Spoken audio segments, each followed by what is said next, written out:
फर्ज करें कि आप जुमे के खुतबे के लिए गए, लेकिन आप देर से पहुंचे, ठीक है?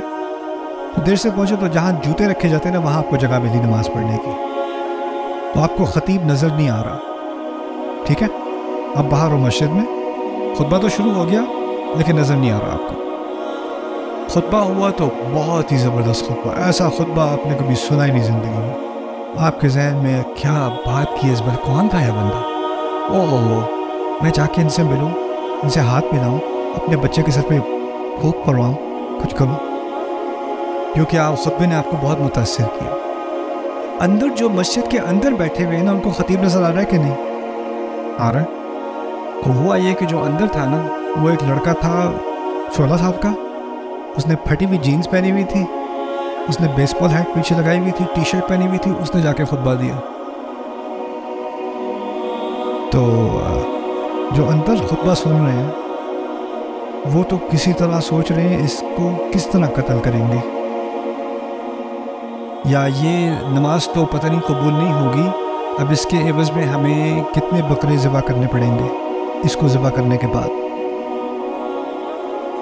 एक तरफ जो बाहर सुन रहा है बात, वो कह रहा है माशाल्लाह क्या अजीम हस्ती आई है, और जो अंदर बैठे हैं वो कह रहे हैं कि शैतान को लगा दिया सामने। बात एक ही है, लेकिन दोनों के तासुरात में फ़र्क है कि नहीं? क्यों, क्या फ़र्क है? सवाल ये है कि क्या फ़र्क है? हाँ, एक को पता है कौन बोल रहा है और एक को नहीं पता कौन बोल रहा है। एक का सारा जहन, उसकी सारी की सारी सोच बात पर है, कलाम पर है। दूसरे की सारी सोच, सारी जहनियत किस तरफ है? मुतकल्लिम पर। बात कौन कर रहा है उस पर है। फर्क पड़ता है कि नहीं? देखिए, इंसान जो है ना, अजीब मखलूक है। हमें सिर्फ बात से असर नहीं होता, बात कौन कर रहा है उससे भी असर होता है।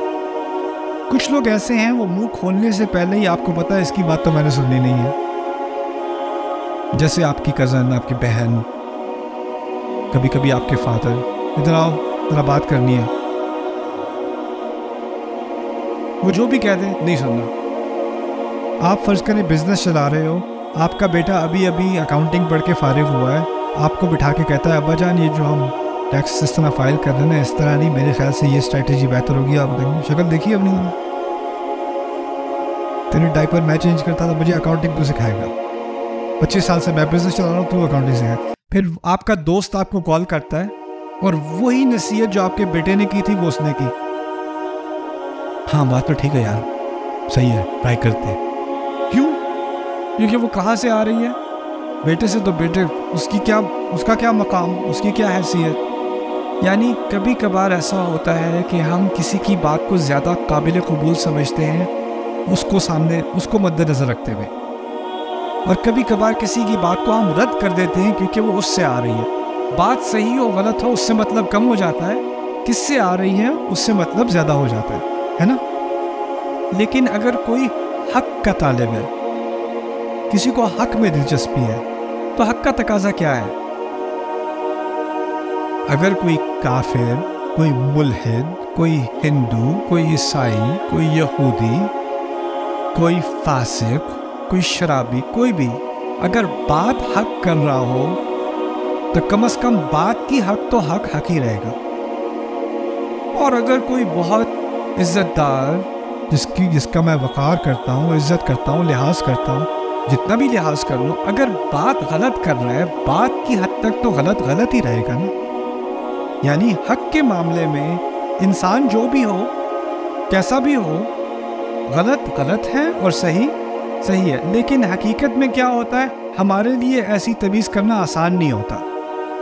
हमारे अंदर किसकी बात सुन ली, बल्कि मुस्लिम कल्चर में ख़ासकर फलाने की बात नहीं सुनना, फलाने की बात नहीं सुनना, फलाने का ये नहीं करना, यानी बच के रहना।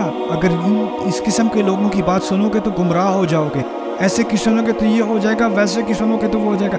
इन लोगों की सुना करो। यानी पहले देखो हुलिया, अगर ये हुलिया फिट आ रहा है सुनने वालों का, तो फिर इनकी हर बात सुन लो, और अगर फिट नहीं आ रहा तो इनकी हर बात रद्द कर दो। ये तरीक़ाकार है हमारा। लेकिन इस तरीक़ेकार से किस चीज़ की नफ़ी होती है? हक बात। हक बात हो सकता है कि किसी ने 99% गलत बात की है और 1% सही बात की है, मैं उसकी 99% बातों का इनकार तो कर दूं, उसने जो 1% हक बात की है उसको मुझे मानना पड़ेगा। ये हक का तकाज़ा है।